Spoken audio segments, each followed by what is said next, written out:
विश्राम दिवस है। कथा समाप्त तो कभी होती नहीं, इधर विराम हुआ तो दूसरी जगह शुरू होती है। तो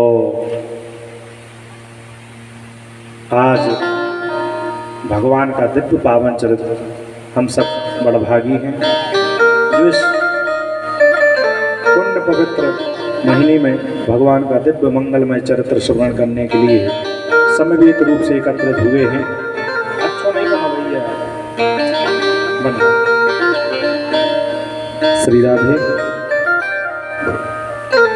श्री राधे श्री राधे श्री राधे, जो सीसी कर रहा जो ने कर श्री राधे श्री राधे, भजन डाल अच्छी बड़े एक नंबर श्री राधे राधे राधे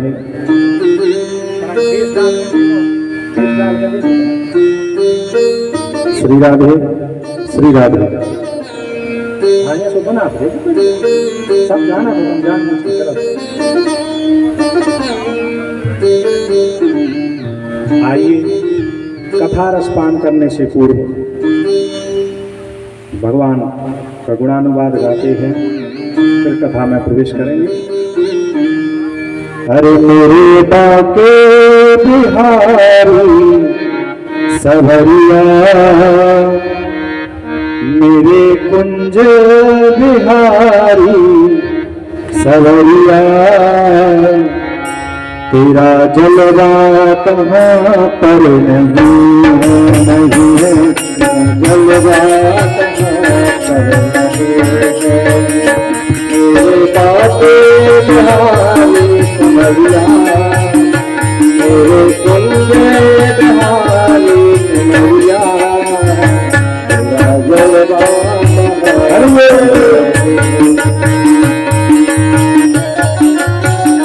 सभी लोग ताली की सेवा करते हुए मेरे बापू बिहारी लाल की।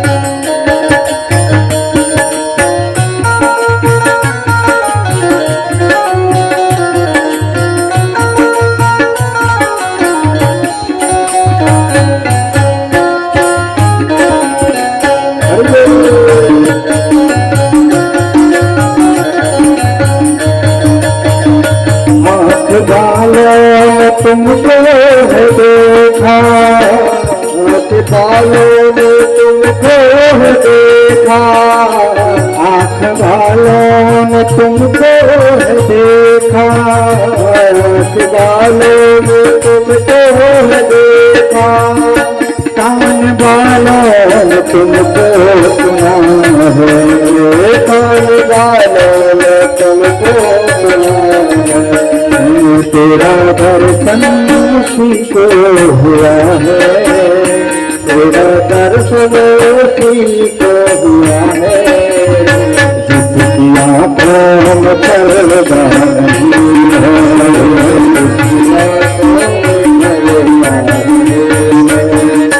मेरे बाके बिहारी सवरिया, मेरे बाके बिहारी सवरिया, तेरा जलवा कहाँ पर नहीं है, तेरा जलवा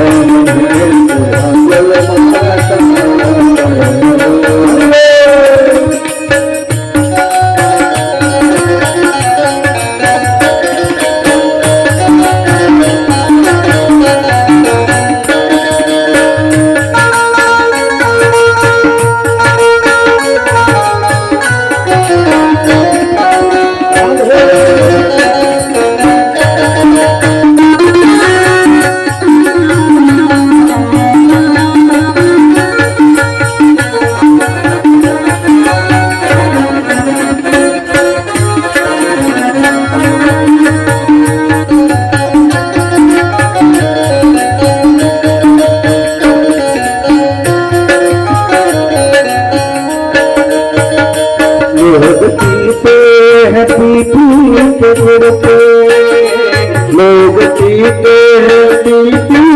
गिरते, हम पीते हैं गिरते नहीं हैं, हम पीते हैं गिरते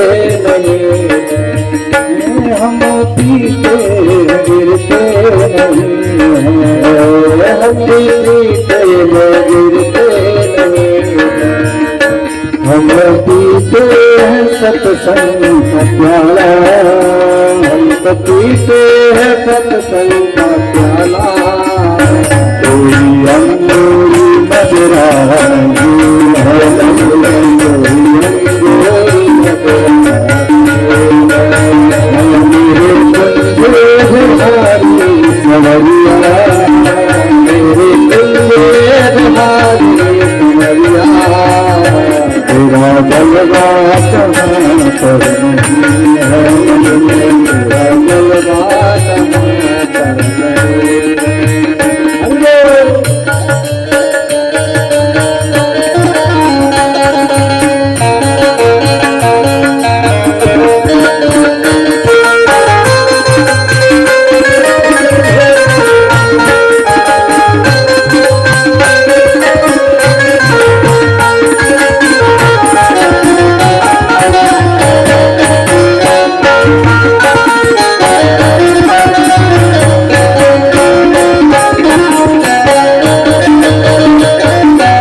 जल्दी चढ़ता नहीं है, एक पागल भी चढ़ता नहीं है, चढ़ जाए करता नहीं है, चढ़ जाए करता नहीं है।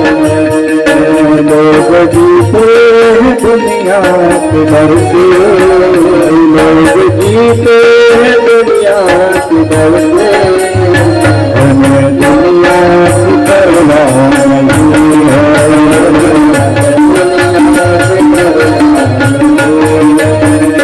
मेरे बातें बिहारी समरिया, तेरे बातें बिहारी समरिया, तेरा जलवा कर नहीं है, तेरा जलवा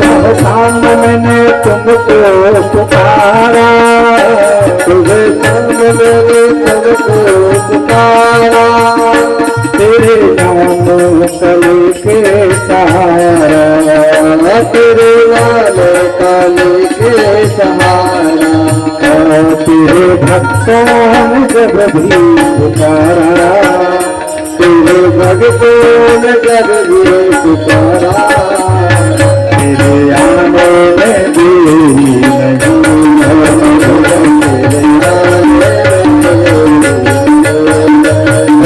मेरे बातें बिहारी समरिया, तेरे बातें बिहारी समरिया, तेरा जलवा करनी है, तेरा जलवा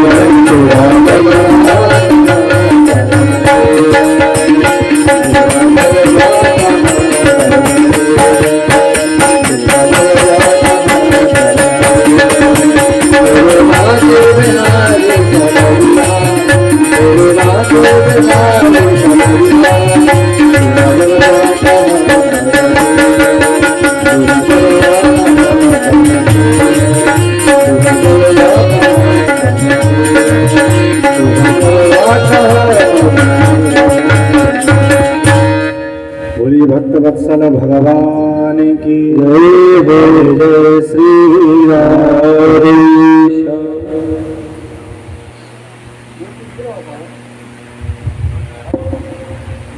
सही नहीं चल रहा यार, स्लो स्लो से चल रहा है, इतनी नर्व आ रहे हैं।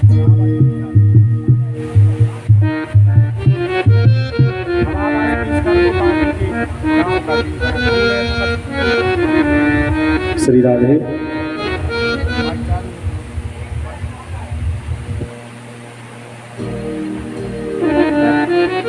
श्री राधे, श्री राधे, बढ़ाइए आवाज बढ़ाइए, श्री राधे।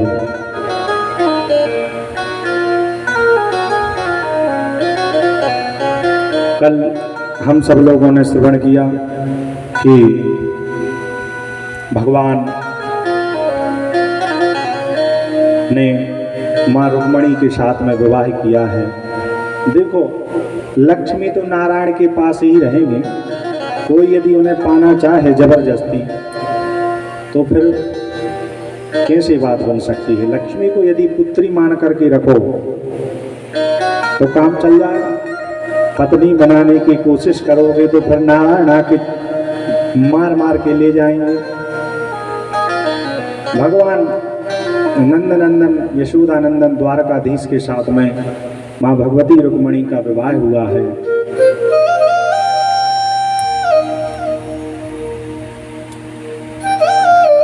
और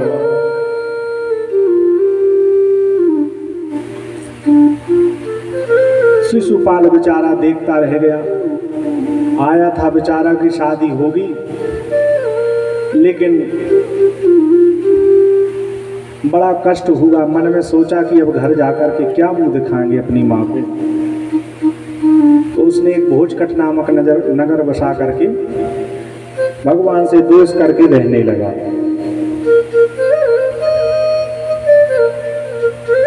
दिन रात गाली देता था भगवान को। अब भगवान ये कहते थे कि 100 गाली माफ कर देंगे, गाली देवे रोज याद आवे भगवान की। अब भगवान ने काम ही ऐसा किया है, बेचारे की शादी होना थी तो दुल्हन को लेके चले गए। इधर कालांतर में भगवान रुक्मणी नंदन हुए हैं कौन? प्रद्युम्न जी। प्रथम पुत्र बनकर के कामदेव ही आए और संबरासुर नामक दैत्य ने इनका हरण कर लिया, समुद्र में फेंक दिया तो एक मछली निकल गई इनको। मछुआरे ने मछली को पकड़ा तो मछली बड़ी भारी थी, तो उसने सोचा यदि ये राजा को देंगे तो कुछ धन मिलेगा, तो वो संबरासुर के राज्य में ले गया। तो कहा ठीक है भैया, इसको कुछ धन दे दो, बनने दो। ज्यों ही मछली का पेट काटा तो उसमें एक सुंदर बालक निकला। ले जा करके दिखाया दासियों ने, बोले महाराज ये बालक निकला है। बोले अच्छा। तो एक दासी थी, कौन? जो भगवान की ही प्रेरणा से रति छद्म वेश बना करके इनके यहाँ रहती थी। बोले उसके यहाँ बाल बच्चे हैं नहीं, उसी को दे दो, वो पालन पोषण किया करेगी इसका। पालन पोषण करने लगी रति। नाती दीर्घेन कालेना साकार्षणी रूढ़ यौवना। समय बीता, प्रद्युम्न बड़े हुए तो सेवा तो करें माँ की तरह, लेकिन इनका मन विकृत हो रहा है क्योंकि ये तो इनके पति हैं, ये तो सब जानने वाले हैं। तो एक दिन प्रद्युम्न ने कहा आप हमें एक बात बताओ। बोले क्या है? बोले पालन पोषण तो तुम माँ की तरह करते हो, लेकिन दृष्टि तुम्हारी गड़बड़ है, खोट है तुम्हारी दृष्टि। तब फिर सारा वृत्तांत सुनाया। अरे बोले महाराज, आप हमारे जन्म जन्मांतर के पति कामदेव हो, हम आपकी पत्नी रति हैं।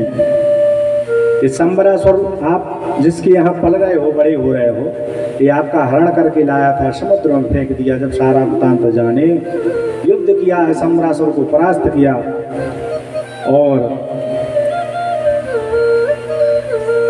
रति को साथ में लेकर के भगवान के पुत्र पधारे हैं। द्वारका में जय जयकार हुई है। रुक्मणी मैया थाल सजा करके आई हैं। देखो, पहले जब पुत्र हुआ तो संबरासुर ले गया, और जब आया तो बहू के साथ में आया। बड़ी प्रसन्न हुई, पूजन की, आरती की और घर में प्रवेश कराया है। आगे श्री सुखदेव महामुनि कहते हैं, परीक्षित भगवान की और भी विवाह हुए, तुम ध्यान से सुनो। एक सत्राजित नाम के राजा थे, उनके पास में एक मणि थी जो 8 भार सोना देती थी। अब भगवान जाने कितना देती होगी, लेकिन दिन में रोज सोना देती थी। सूर्य नारायण भगवान की कृपा से उनको वो मणि प्राप्त हुई थी। एक दिन ये भगवान की सभा में मणि को पहन करके पहुंचे तो लोगों ने कहा, महाराज ये सोना नित्य देती, आप इसका क्या करोगे? राज्य को उसमें जमा करा दो, प्रजा की सेवा होगी। अरे बोले, हमने इतनी तपस्या मेहनत करके इसको पाया है, राज्य में क्यों दें हम? ऐसा कह करके सत्राजित तो चले गए। इधर एक दिन उनके भाई प्रसेन उस मणि को पहन करके शिकार के लिए चले जंगल में।